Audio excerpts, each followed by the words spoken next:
Ladies and gentlemen, good evening and thank you for tuning in to Canal Algérie's nightly news. On to the headlines. The high turnout on the necessity to choose the fittest program topped the meetings and rallies of the three candidates running for the upcoming presidential elections.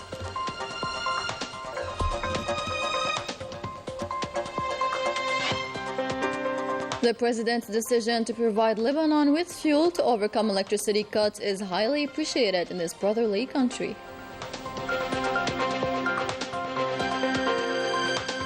And horror goes on in the Palestinian territories with fresh bombardments carried out by the brutal Zionist war machinery.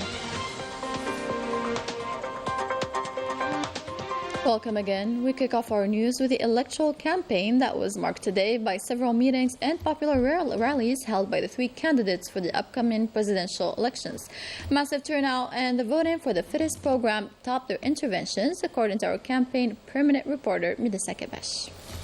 On the 12th day of the electoral campaign, candidate Hassani Sharif Abdelali reiterated from Shlouf the need to exploit the assets of each province, such as the immense agricultural and tourist potentialities of this province. But despite all this, he indicated the hindrances faced by this province, such as the lack of transportation means, such as tramway, the social plagues threatening the inhabitants, especially the youth, and unemployment caused by the lack of investment, and the availability of job positions at the level of economic companies.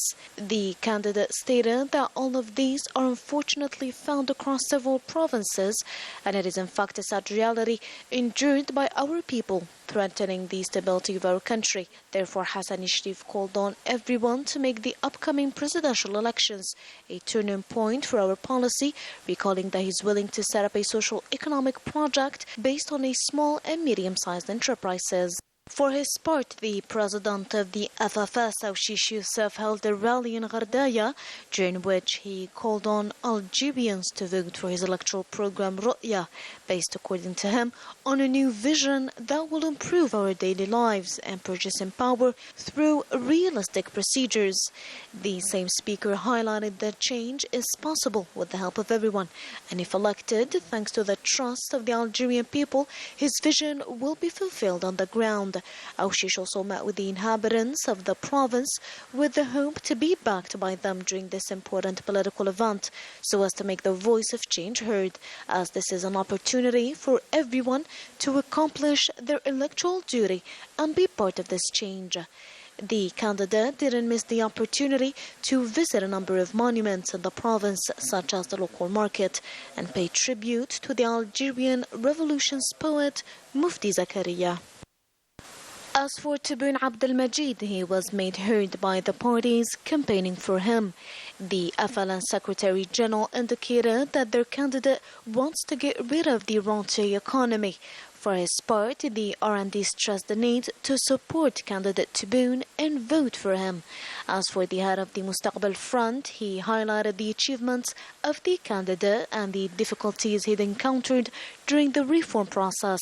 The president of the Binat movement, for his part, recalled the commitments implemented, such as the creation of job positions, a real boon for our youth.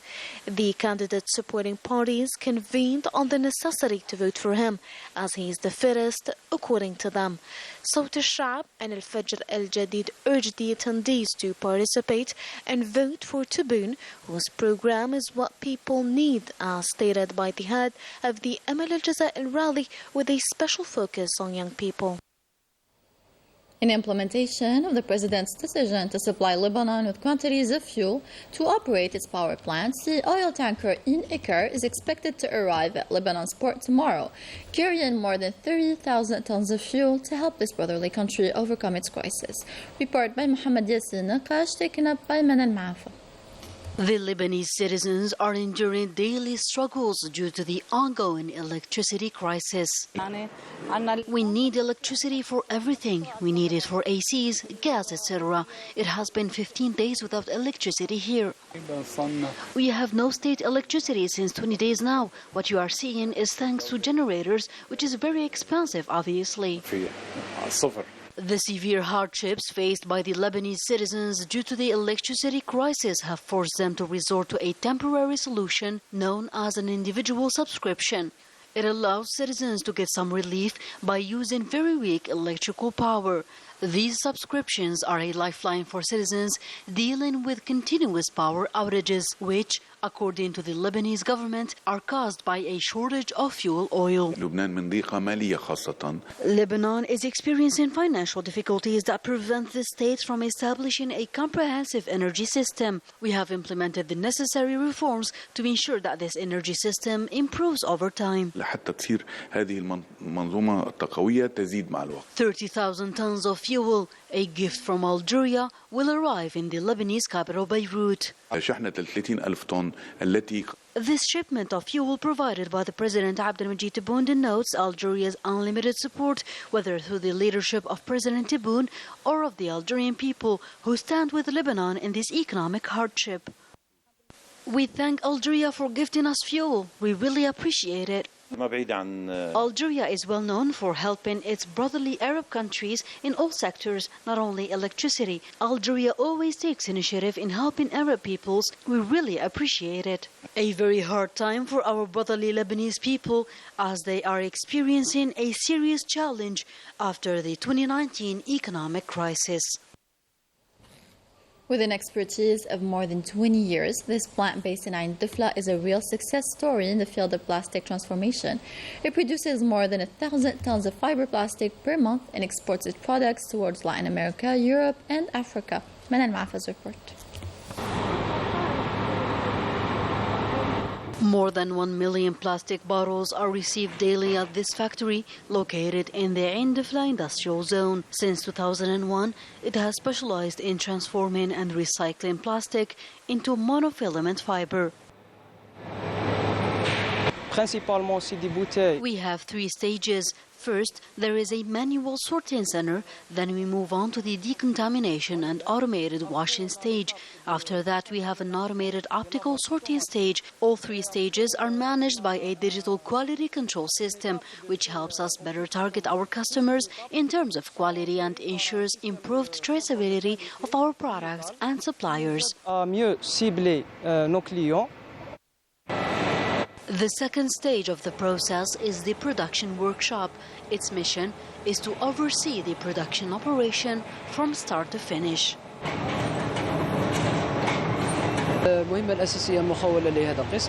Here we receive the raw material and we transform it into plastic fibers using the extrusion method. We then package and condition the finished product.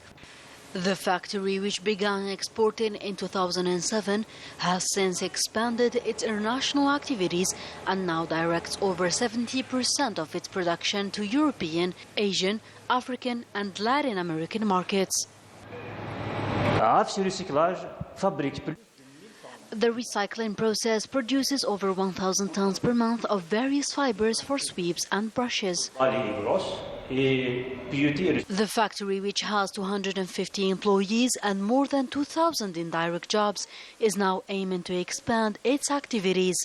We seek the support of the relevant authorities for our expansion project and exports, as well as to create up to 450 direct jobs and up to 45,000 indirect jobs. L'exportation a augmenté le nombre d'emplois jusqu'à 450 postes directs et plus de 4,500 postes indirects. The waste recycling market is estimated at nearly 40 billion dinars, making it a promising and still largely untapped sector that needs to be encouraged and invested in by young companies involved in both upstream and downstream waste valorization, creating wealth and employment.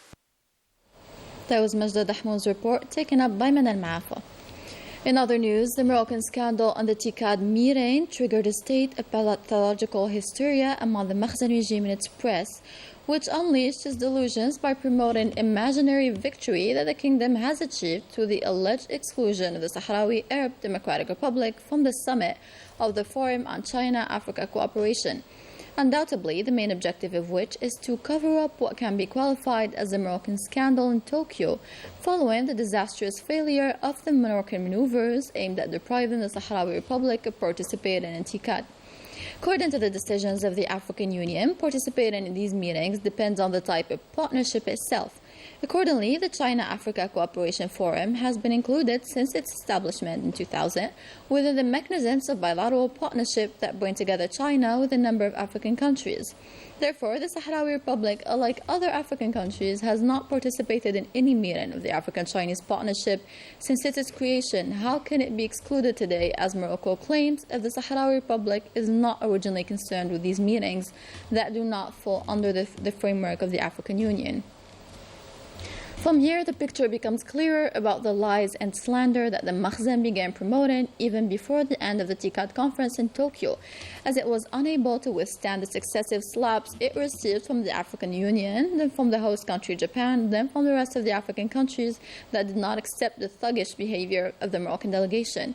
However, the Makhzen forgot that China has firm and established positions on the issue of decolonization in Western Sahara, positions that are reflected in the statements of its representatives to the UN, especially at the Security Council, and the statements of its officials on several occasions, and during President Abdelmajid Tebboun's state visit to China, July 2023. China reaffirmed its position beyond any doubt. The joint statement approved on the occasion confirms Algeria and China's support for the efforts aimed at reaching a permanent and just settlement of the Sahrawi issue within the framework of the international legitimacy, especially the relevant UN resolution, which guarantees self-determination to the Sahrawi people.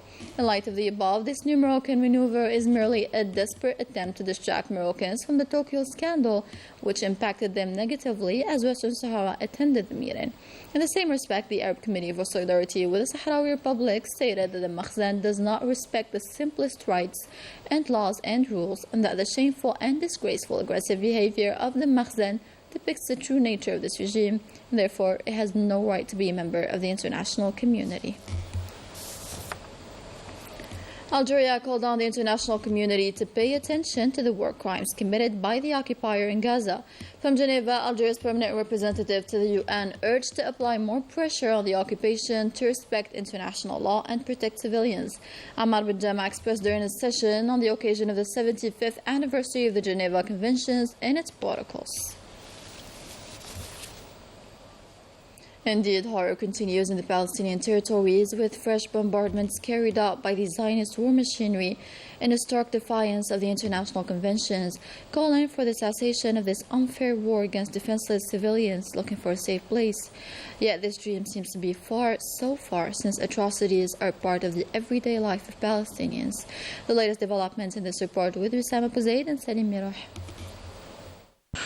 Several Palestinians fell martyrs and many others were injured during a bombing carried out by the Zionist war machinery on a school sheltering displaced people in the north of Naseret camp. After the partial withdrawal of the occupiers' forces, rescue teams intervened to help people stuck under the rubble, yet time ran out to fulfill this humanitarian mission.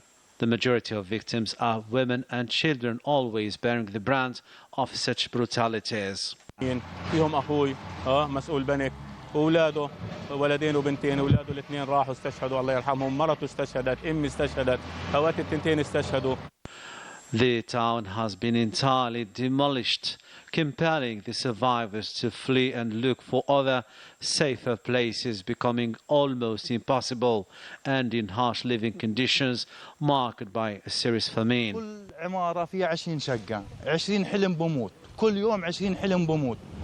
In the meantime, the occupation forces continue their genocidal war in a merciless way, forcing people to leave Deir al-Barah in Gaza, targeted once again this morning with further martyrs.